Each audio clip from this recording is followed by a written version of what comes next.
wabarakatuh. Selamat bertemu dengan saya, Yuli Yulianti Apoteker. Saya mewakili Seminat Hiaskos dan selamat bertemu lagi di channel PDIAI Jabar. Apoteker Jabar, Motekar.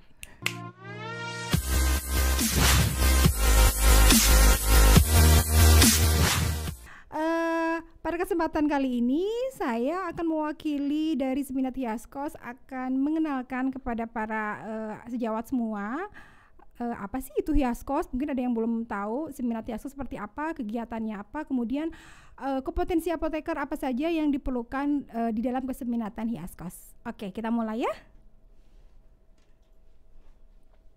Nah, Hiaskos sendiri merupakan seminat yang dibentuk secara hukum itu oleh surat keputusan PDIAI Jawa Barat ya. Jadi saya sebagai bendahara di Hiaskos itu merupakan pengurus dari 2018 sampai 2022.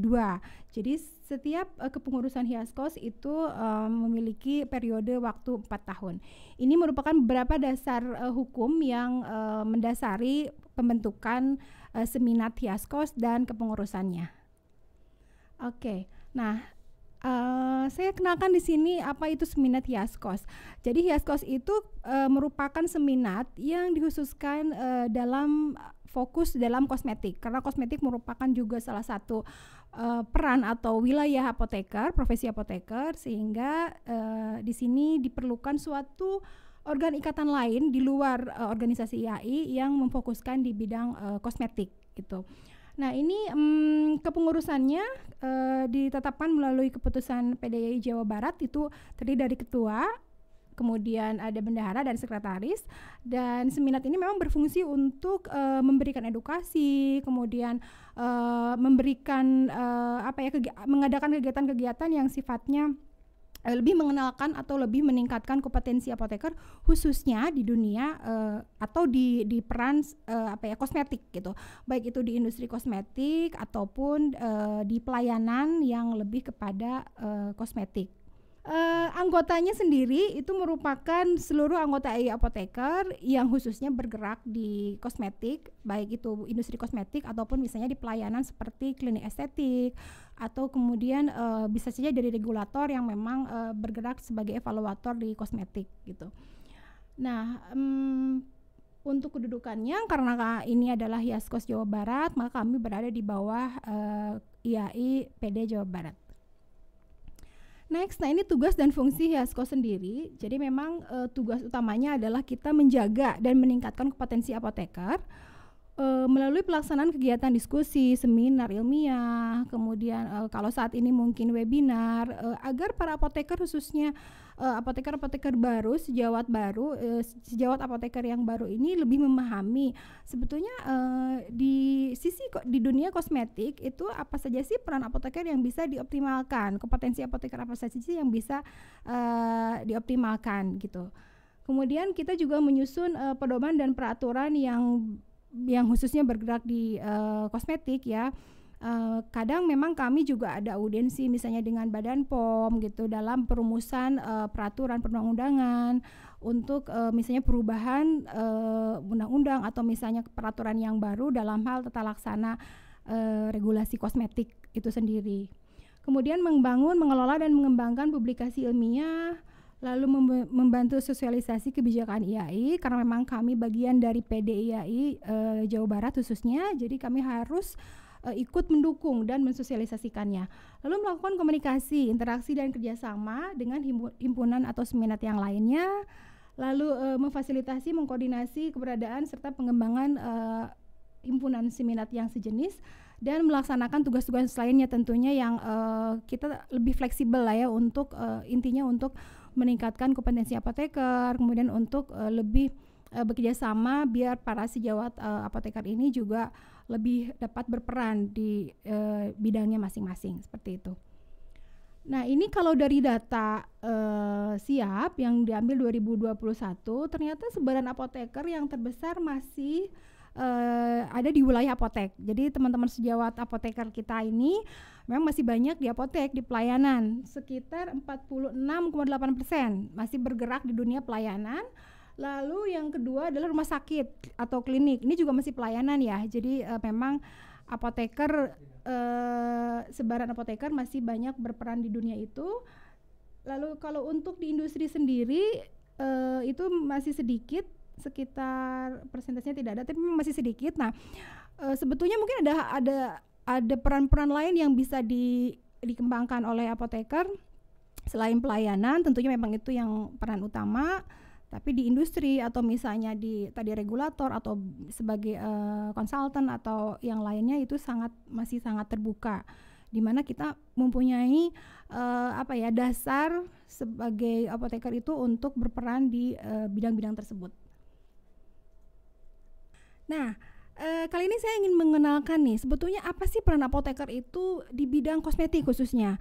Mungkin teman-teman sejawat memang kita semua tahu lah bahwa prioritas atau utamanya apoteker itu bergerak di dalam obat ya, karena memang itu tugas utama kita. Tapi sebetulnya sediaan farmasi yang disebutkan di dalam undang-undang juga kan tidak hanya obat. Ada obat tradisional, suplemen kesehatan, makanan, minuman, dan kosmetik. Nah, di sini Hiaskos ingin mengenalkan apa peran apoteker di bidang kosmetik gitu yang bisa kita tekuni dan kita kuasai dan kita jalankan ya. Nah, ini kami mencoba menjadi dua bagian utama. Yang pertama adalah industri kosmetik. Ini pasti memang memerlukan apoteker ya. Peran apoteker di industri kosmetik itu sangat besar. Jadi bisa dilihat di sini peran apoteker di industri kosmetik itu pertama penanggung jawab teknis. Itu utama banget. Apoteker harus menjadi penanggung jawab teknis industri kosmetik kelas A. Karena kalau industri kosmetik memang ada dua kategori, kelas A dan B. Di industri kelas A itu wajib apoteker sebagai penanggung jawab teknis. Lalu pastinya diproduksi, kemudian di quality, baik itu QA ataupun QC, kemudian di riset dan development, lalu juga sebagai safety assessor. Nah, ini juga merupakan peran yang relatif masih jarang dikuasai oleh apoteker. Di kosmetik ini ada namanya safety assessor yang itu memang suatu tambahan kompetensi yang bisa dimiliki oleh apoteker, di mana bisa menilai keamanan suatu kosmetik gitu. Selama ini memang yang kuat safety assessor itu dipegang oleh dokter spesialis kulit gitu. Nah, sebetulnya dari sisi kualitas formulasi dan kualitas produk itu apoteker sangat bisa berperan dalam hal safety kosmetik. Nah, lalu juga penyelidik halal khususnya dalam halal produk kosmetik ya. Nah, jadi memang di industri kosmetik banyak nih yang bisa merupakan lahan di mana apoteker berperan di situ gitu. Kemudian selain industri kosmetik ini ada pelayanan. Nah, memang agak relatif sama sih dengan apotek, tetapi di sini khusus untuk klinik yang memberikan pelayanan jasa estetik klinik gitu. Nah, sekarang kan memang trennya sedang naik sekali ya, sangat banyak klinik-klinik kecantikan baru bermunculan. Nah, sebetulnya di situ peran apoteker sangat dibutuhkan. Kenapa? Karena ya penanggung jawab instalasi farmasi harus apoteker pasti. Nah, kemudian pelayanan farmasi juga di situ, pelayanan farmasi klinik estetik itu di mana kita harus menjelaskan kepada pasien cara pemakaian, kemudian efek samping, lalu kita juga berdiskusi dengan dokter, peracikan yang nanti akan saya jelaskan di slide berikutnya. Nah, ini satu lagi, kalau apotekernya juga memiliki kemampuan leadership, maka peran sebagai pimpinan klinik juga sangat memungkinkan untuk apoteker berperan di situ. Jadi dalam hal manajerial, apoteker juga bisa berperan sebagai pimpinan klinik, sebuah klinik estetik khususnya gitu. Jadi ada dua bidang utama yang bisa merupakan lahan di mana apoteker bisa eksis di situ adalah di industri kosmetik dan di estetik klinik. Oke, nah di sini kompetensi apoteker di klinik estetik saya bagi menjadi 3 bagian. Apa saja sih gitu? Mungkin nggak kebayang ya, hanya nyerahin produk atau apa misalnya gitu. Ternyata perannya cukup besar karena yang pertama adalah manajerial ya, berupa pengelolaan dari mulai perencanaan, pengadaan, penyimpanan dan sebagainya, nanti di slide berikutnya ada. Tidak hanya kosmetik memang, karena di klinik estetik juga pasti ada obat, khususnya memang obat topikal yang banyak digunakan di klinik estetik itu. Kemudian juga bahan-bahan klinik yang habis pakai atau alat kesehatan. Nah, itu semua merupakan kompetensi apoteker di situ dibutuhkan dalam memanajerial, dalam memanage agar pengelolaan obat atau sediaan farmasi itu efektif dan efisien. Kemudian yang keduanya adalah pelayanan farmasi klinik. Jadi selain di belakang meja back office sebagai manajerial, juga memberikan pelayanan khusus, pelayanan langsung kepada pasien. Jadi pasien boleh berkonsultasi dengan apoteker di sebuah klinik estetik, tidak hanya dengan dokter, kalau dokter untuk mendiagnosa, tapi juga pada saat pemberian produk atau obat. Nah, di situ peluang apoteker untuk memberikan layanan konsultasi, kemudian ya seperti PIO gitu ya. Lalu yang terakhir adalah tadi manajerial operasional. Jadi kalau seorang apoteker memiliki jiwa leadership yang bagus, sebetulnya ini berpeluang besar bisa menjadi pimpinan sebuah klinik. Manajerial operasional dan organisasi. Jadi di bawah semua organisasi di klinik itu dipimpin oleh seorang apoteker gitu. Oke, next. Nah, ini adalah penjelasan untuk pengelolaan sediaan farmasi. Jadi dari mulai perencanaan, kemudian pengadaan, kemudian penerimaan, penyimpanan, pemusnahan, pengendalian, dan pencatatan pelaporan. Jadi apoteker di klinik estetik harus paham betul regulasi. Apa itu kosmetik, apa itu racikan. Nah, itu harus bisa membedakan bagaimana regulasinya, kemudian bagaimana untuk memforecast pemesanan gitu kan. Terus kemudian juga cara penyimpanan gitu. Ini hampir mirip sebetulnya dengan pelayanan di apotek, tetapi bidangnya memang lebih banyak produk-produk topikal biasanya, karena yang dipakai untuk di klinik estetik adalah obat-obat topikal. Nah, di sini sangat berperan karena kalau persediaannya itu efektif dan efisien, tentunya akan menguntungkan untuk bisnis kliniknya itu sendiri gitu. Karena kalau dari sisi manajerial, wawasan apoteker harus cukup luas, tidak hanya kefarmasiannya, tapi juga sampai memikirkan kepada aspek keuangan, ya seperti itu. Nah, kemudian kalau untuk pelayanan farmasi kliniknya sendiri, dimulai dari pengkajian resep, ya kemudian dispensing, terutama dalam hal meracik, karena biasanya kalau obat-obat kulit itu topikal banyak yang diracik, jadi harus udah pinter banget menghitung gitu dan menyiapkan racikan. Kemudian memberikan PIO juga, ya tentang dosis, aturan pakai, lalu keamanan, kemungkinan efek samping gitu, karena obat tipikal juga pasti ada efek sampingnya ya.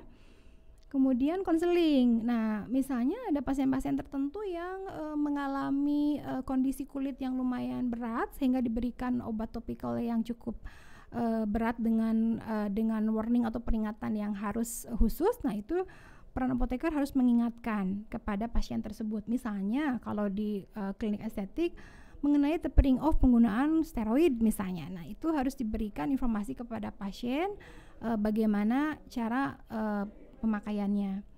Kemudian pemantauan terapi obat. Nah, ini juga merupakan kompetensi apoteker di situ. Misalnya pasien yang dalam terapi tertentu menggunakan obat tertentu itu harus dipantau sudah berapa lama, apakah ada efek samping yang muncul. Di situ peran apoteker juga berjalan.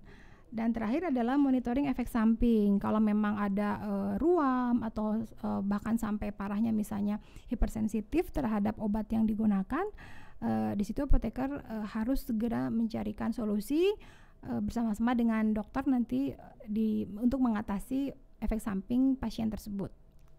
Nah, yang terakhir manajerial organisasi klinik. Jadi walaupun apoteker ini sebetulnya lebih banyak terhadap pelayanan kefarmasian, tetapi juga sebagai manajer di sebuah klinik itu sangat memungkinkan apoteker bisa berperan. Jadi harus punya leadership kepemimpinan, bisa mengelola sumber daya sumber daya manusia yang biasanya terdiri di beberapa kelompok tenaga kesehatan. Kalau di klinik ada dokter, ada perawat, asisten apoteker tentunya, gitu. Kadang-kadang ada bidan, gitu. Itu yang harus dipimpin oleh seorang apoteker. Kemudian juga memastikan seluruh operasional kegiatan pelayanan ke pasien itu berjalan optimal, gitu. Dan pengawasan pastinya, apakah sudah sesuai dengan SOP klinik. Kemudian penggunaan biayanya apakah sudah efektif. Di situ juga harus memiliki overview terhadap profit and loss, laba rugi, sehingga tidak hanya berfokus terhadap kefarmasian saja, tetapi menyeluruh terhadap keberlangsungan klinik itu sendiri gitu. Nah, 3 ini yang merupakan kompetensi seorang apoteker, di mana apoteker itu sangat bisa berperan di sebuah klinik, khususnya klinik estetik. Kalau di kosmetik, jadi kita bisa meningkatkan kompetensi ini agar kita dapat berperan di bidang aspek ini ya. Karena semakin banyak klinik estetik bermunculan, di situ sebetulnya dibutuhkan peran apoteker nih. Jadi jangan minder atau misalnya apoteker cuman memberikan resep. Tidak, sebetulnya apoteker bisa sampai menduduki posisi pimpinan klinik. Itu sangat bisa sekali secara organisasi ya. Oke. Nah, berikutnya ini adalah kompetensi apoteker di pabrik kosmetik atau di industri kosmetik. Jadi kalau tadi di pelayanan, kalau sekarang di industri. Nah, tadi sudah disebutkan apa saja sih yang menjadi bidang yang bisa merupakan wilayah apoteker atau peran apoteker di situ adalah pertama produksi, kemudian planning dan inventory control, lalu quality assurance, quality control, dan research development. Nah, bidang-bidang ini merupakan bidang kompetensi apoteker di sebuah industri kosmetik ya. Sebetulnya sama, peluang sekarang juga, peluang industri kosmetik itu banyak sekali industri kosmetik baru bermunculan, karena industri kosmetik secara regulasi itu memang diatur terbagi menjadi 2 tipe, kelas A dan kelas B, di mana kelas B itu lebih rendah sehingga bisa dimulai dengan skala yang lebih kecil daripada kelas A. Nah, disinilah bermunculan industri kosmetik saat ini. Di situ makanya peran apoteker sangat dibutuhkan ya.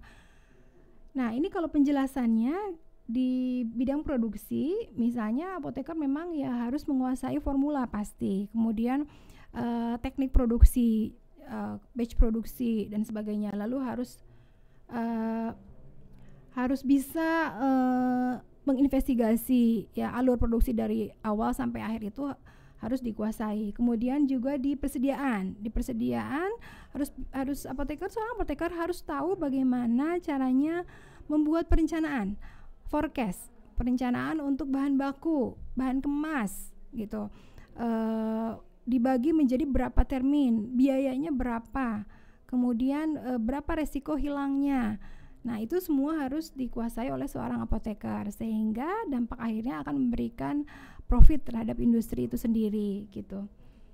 Kemudian QC pastinya sudah tidak diragukan lagi ya, di situ peran apoteker untuk memastikan apakah kosmetik ini lolos QC atau tidak.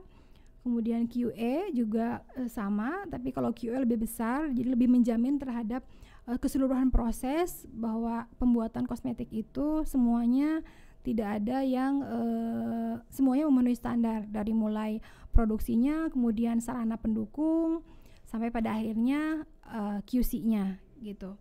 Dan terakhir adalah riset atau R&D. Di sini perannya besar sekali karena formula itu dikeluarkan, dihasilkan pasti oleh R&D. Nah, disinilah peran apoteker untuk menciptakan formula-formula kosmetik yang bagus, yang memiliki terobosan yang baik sehingga berdampak terhadap keberlangsungan itu sendiri. Nanti kalau memiliki produk yang bagus pasti akan lebih menguntungkan gitu ya. Nah, ini semua merupakan peran apoteker di industri kosmetik. Sebetulnya ada satu lagi, bisa juga peran apoteker sebagai diregulasi ya. Jadi yang berhubungan dengan Badan POM. Jadi mendaftarkan produk, notifikasi, kemudian mengurus perizinan yang terkait dengan regulasi kosmetik gitu. Nah, ini sebetulnya prestasi yang saya hanya sharing kepada teman-teman sejawat apoteker gitu. Kita di kosmetik di bidang apapun sebetulnya kalau kita fokus, kemudian kita memang sesuai passion dan memberikan yang terbaik, bisa bisa membuat suatu prestasi yang bisa mudah-mudahan bisa menjadi inspirasi untuk teman-teman sejawat yang lainnya gitu. Saya sebetulnya pernah juga 10 tahun bergerak di industri farmasi, kemudian setelah itu mendirikan klinik estetik, dan sampai saat ini memang terus mendalami dan di bidang kosmetik terus sampai sekarang. Jadi saya menjadi direktur di PT Kalista Prima Estetik dan bergeraknya di kosmetik, baik itu klinik kecantikan dan sekarang sudah memiliki produk-produk kosmetik dengan brand sendiri. Nah, apa sih lesson learn-nya gitu ya, atau sharingnya adalah bahwa kita memang harus tentukan dulu kesesuaian minat kita ada di mana, kemudian tekuni itu dengan optimal, lalu ya update terus kompetensi kita di situ gitu, dan jangan takut, pokoknya kalau untuk sesuatu hal yang positif pasti kita akan diberikan kemudahan-kemudahan dan bisa eksis sesuai dengan profesi apoteker itu sendiri gitu ya. Itu tipsnya. Dan sekali lagi di kosmetik sekarang banyak peluang apoteker untuk eksis, untuk berperan, tinggal tingkatkan kompetensinya sehingga kita bisa menjadi itu tadi yang sudah disebutkan, peran-peran apoteker yang di kosmetik tadi.